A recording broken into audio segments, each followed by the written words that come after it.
네, 안녕하세요. 오늘은 등록면허세 두 번째 시간인데요. 오늘 공부하실 내용은 앞에서 등록면허세 과세 대상에 대해서 공부했고, 오늘은 납세 의무자 그리고 과세 표준 이 부분에 대해서 점검을 할 겁니다. 자, 그렇다면 준비되셨죠? 예. 자, 등록면허세 납세 의무자는 등기 권리증에 기재된 권리자. 그래서 한마디로 얘기하면 등기, 등록을 하는 자, 이 사람이 납세의무자예요. 등기 등록을 하는 자, 그 얘기는 등기부상에 기재된 권리자를 납세 의무자로 하는데, 소유권 등기는 소유자가, 그죠? 그리고 지상권 설정 등기는 누가 납세 의무자냐? 지상권. 민법에서 공부하셨죠? 타인의 토지 위에 건축물을 건축해 놓고 건축물 소유자가 해당 건축물을 사용 수익하기 위해서는 타인의 토지를 점유할 수 있는 권리. 그죠? 그래서 지상권 설정 등기는 누구? 건축물 소유자 또는 자자만 묻으면 돼요. 지상권자, 이 사람이 납세 의무자다. 그래서 갑의 이름으로 지상권 설정한다 그러면 지상권자는 갑이 되는 거죠. 그 사람 이름으로 기재되니까. 예. 다음, 지역권, 타인의 토지, 흥행할 수 있는 권리, 타인의 토지로부터 혜택을 받고 있는 토지를 요역지라고 하고, 상대방 토지는 승역지라고 하는데, 지역권 설정 등기는 누가 요역지 소유자가 타인의 토지로부터 편익을 제공받고 있다, 혜택을 받고 있는 토지를 요역지라고 하는데, 요역지 소유자 그래도 되고 기본이 지역권자, 자자 붙이면 된다고 그랬죠. 다음, 전세권 설정 등기, 타인의 부동산에 전세계약 체결하고 계약금 보증금 주고 계약서에 기재된 내용에 쫓아서 사용할 수 있는 권리가 전세권인데, 전세권 설정 등기할 때는 전세계약자가 납세 의무자고, 전세계약자 그래도 되고 전세권자, 이 사람이 납세 의무자가 됩니다. 다음, 타인의 부동산에 월세 계약이죠. 임대차 계약을 체결하고 임차권 설정 등기를 하려고 합니다. 그럼 임차인, 세입자잖아요. 임차인 또는 임차권자가 납세 의무자다. 권리하면 그 끝에 자자 붙이면 된다 그랬어요. 그러면 저당권 설정 등기는 누가 합니까? 돈 받을 채권자가, 나 부동산 소유자한테 돈 받을 게 있다라고 등기하는 게 저당권이죠. 그래서 저당권은 돈 받을 사람, 채권자 이름으로 기재돼 채권자 또는 저당권자 이렇게 얘기하죠. 참고로 저당권 설정 등기는 등기할 때 채권 금액이 확정이 돼 있어요. 그죠? 근데 은행에서 대출 받으면 저당권이라고 안 하고 근저당이라고 하잖아요. 그죠? 근저당은 금액을 확정하지는 않죠. 범위만 정해놓고. 그래서 근저당권 설정 등기는 근저당권자, 은행이 되는 거예요. 예, 그래서 근저당이 아니라 저당권은 저당권자, 근저당은 근저당권자, 채권자가 되겠죠. 예, 다음. 본등기 하기 전에 예고 등기, 매매가 진행되고 있다라고 알리는 등기죠. 그래서 가등기 권리자, 채권자가 납세 의무자가 되고요. 등기 권리증에 기재된 걸 지우는 거, 말소, 소멸 등기, 전세계약 체결했는데 전세권, 임대차 계약 기간 만료됐어요. 그럼 전세권 말소 등기, 임차권 말소 등기, 저당권 말소, 이와 같은 지우는 거, 이건 부동산 소유자가 납세 의무자고, 말소 등기 기억하셔야 돼요. 설정자라고 합니다. 설정자, 부동산 소유자를 얘기해요. 그럼 말소 등기할 때는 누구? 말소 등기할 때 당시 부동산 소유자예요. 여러분, 전세권 설정 등기할 때는 건물주가 갑이었는데 몇 년 지난 다음에 말소할 때는 건물주가 바뀌어서 비로 될 수도, 을이 될 수도 있잖아요. 그래서 전세권이나 임차권 이와 같은 말소 등기는 말소 등기할 때 당시 부동산의 소유자 또는 설정자, 이 사람들이 납세 의무자가 된다는 거. 그러면 여러분 참고로 지상권서부터 말소 등기까지, 가등기까지 한 사람이 하라 그런 규정은 아니잖아. 여러 사람이 공동으로 할 수도 있잖아요. 전세권 설정 등기를 두 사람, 아들이 장가 가는데 그래서 부모 돈으로 전세 보증금을 줬어요. 그러면 아들하고 누구?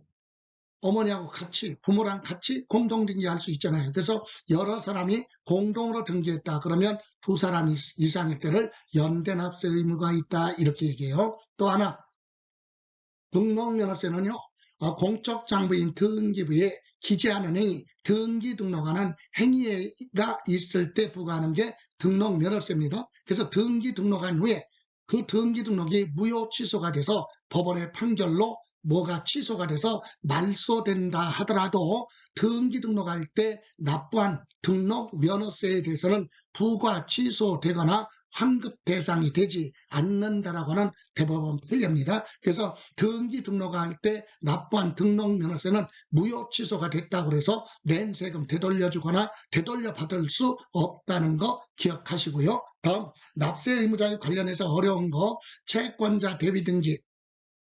여러분 건물주한테 돈을 빌려줬어요. 그러면 채권자는 건물 부동산 소유자 부동산에 뭐 저당권 설정 등기 해야 될 거 아니에요. 근데 건물 소유자가 건물을 지어놓고 소유자가 자기 앞으로 소유권 보존 등기 안 하고 있으면 저당권 등기 못 하잖아요. 그럴 때는 법원의 판결을 받아서 채권자가 대신 등기할 수도 있어요. 신청을 한다는 얘기죠. 그래서 등기 신청을 채권자가 했는데 누구 이름으로? 채무자 부동산이니까 채무자 이름으로. 그래서 판결에 의해서 소유권 보존 등기를 갑의 명의로 등기 등록을 했다. 여기서 갑은 채무자예요. 갑의 명의로 등기 신청.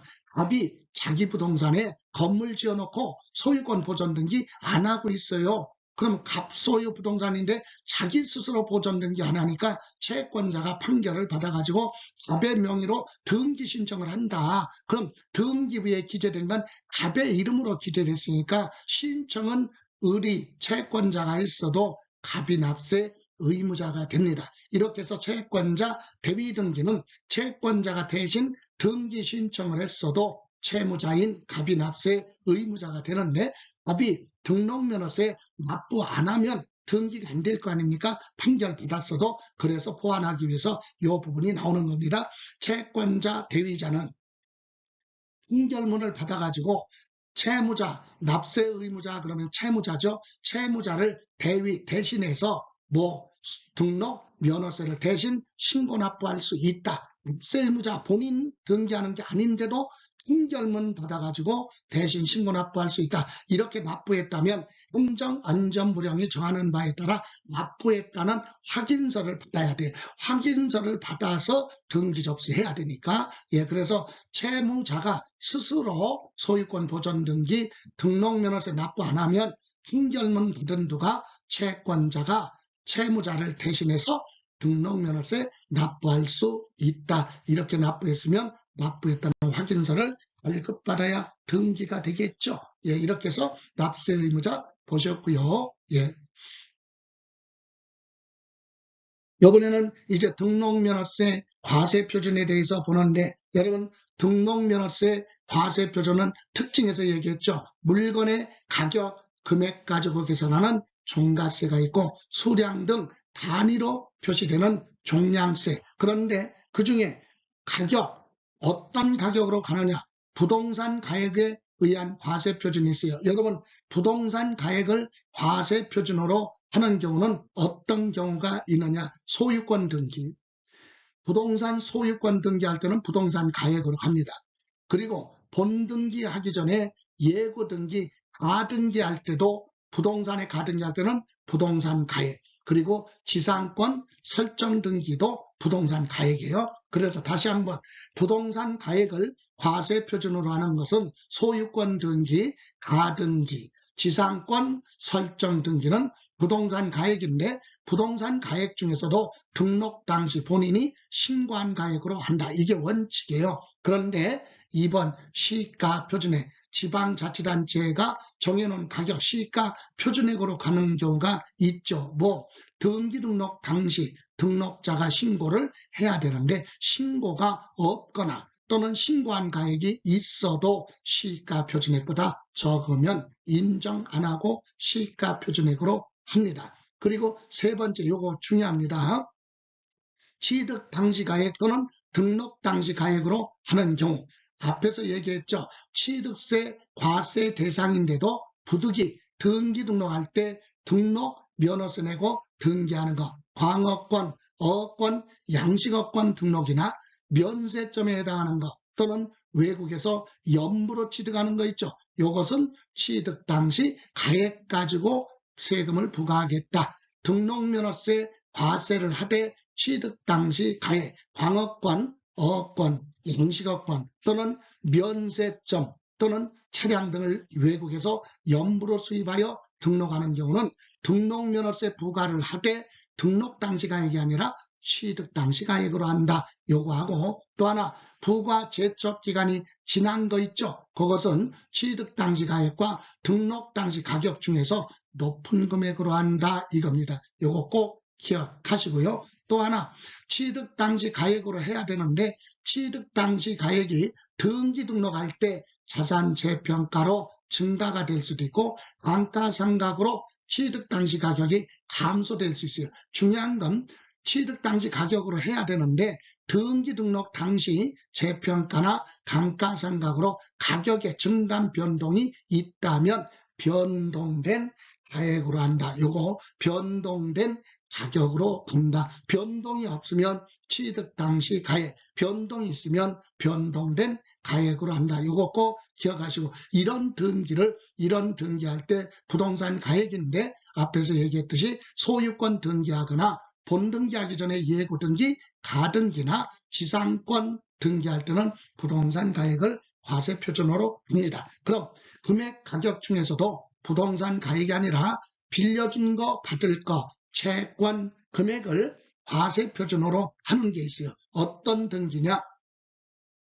돈 받을 거 있다고 등기하는 거, 저당권, 가압류, 가처분, 그리고 경매, 신청 등기, 그리고 본등기하기 전에 예고등기, 가등기, 다시 한번 가압류, 가처분, 가등기, 그리고 저당권, 설정 등기, 경매, 신청 등기는 채권 금액으로 합니다. 근데 등기부상에 채권 금액 표시가 없다면 뭘로 가느냐? 채권의 목적이 된 것의 가액, 목적물이 된 물건의 가액 또는 처분 제한 목적이 된 금액하면 채권 최고액이라고 하죠. 이런 금액을 채권 금액으로 하겠다. 이렇게 해서 1번 가격 중에서도 부동산 가액으로 하는 게 있고 두 번째 채권 금액으로 하는 등기가 있다는 거 꼭 점검을 하시고 이게 가격이죠. 그래서 종가세 이렇게 됩니다. 그러면 이번에는 기타 금액, 부동산 가액도 아니고 채권 금액이 아닌 기타 금액과 건수를 과세 표준으로 하는 거 보면 자, 타인의 부동산, 즉 지역권은 타인의 토지를 이용할 수 있는 권리가 지역권이죠. 그래서 지역권 설정 등기는 자기 땅, 요역지, 가액을 과세 표준으로 하고 전세권 설정 등기는 전세 금액으로 갑니다. 임차권 설정 등기는 월 임대차 금액이죠. 월 임대차 금액하면 민법에서 말하는 차임, 임대료, 그리고 저당권이나 경매 신청, 가압류, 가처분은 돈 받으려고 하는 거니까 채권 금액이다. 그죠? 가등기, 본등기 하기 전에 예고등기, 가등기 하는 경우는 부동산에 가등기 할 때는 부동산 가액으로 가고 채권에 가등기 할 때는 채권 금액 둘 중에 하나가 되겠죠. 이렇게 가격 금액으로 계산하는 걸 우리는 뭐라고 한다? 종가세라고도 한다. 물건의 가격, 금액 가지고 과세 표준을 결정한다. 또 하나는 그럼 가격 금액이 아니라 첫 번째 소멸 등기가 있어요. 말소 등기. 그래서 전세권 말소, 임차권 말소, 건물이 철거돼서 멸실 등기, 변경 등기는 건축물 구조 변경 등기나 용도 변경, 지목 변경 등기, 또 두 필지를 하나로 합치는 거 합필 등기, 하나의 토지를 둘로 나누는 분필 등기, 원보물 추가 설정 등기. 이런 것은요. 한 건, 두 건, 세 건 이렇게 계산해요. 그래서 이것은 매 건당 6,000원이야. 한 건, 두 건, 세 건 그게 과세 표준이에요. 그래서 이걸 뭐라고 한다? 이런 등기를 종량세라고 해요. 물건의 가격이 아니라 수량 등 단위로 매 건당 아니면 1kg당 아니면 제곱미터당 이런 식으로 과세 표준을 표시하는 걸 종량세라고 한다. 그래서 등록면허세는 종가세와 종량세를 같이 병행하고 있다라고 하는 내용입니다. 오늘 이렇게 해서 등록면허세 납세 의무자 하고요. 과세 표준하고 과세 표준에 대해서 점검을 해봤습니다. 그래서 이론 내용하고 접목시켜서 여러분 발 잡아서 하려고 하지 말고 하루에 20분 정도 안 되잖아요. 오늘 15분이니까 요 정도 휴대폰으로 이동하면서도 자꾸 반복해서 보시면 보이지 않게 실력이 쌓이고 저는 그런 걸 추구합니다. 한꺼번에 쭉 하는 것이 아니라 오늘 잘 보내시고요. 내일 다음 시간에 뵙겠습니다. 지금까지 김성래였습니다.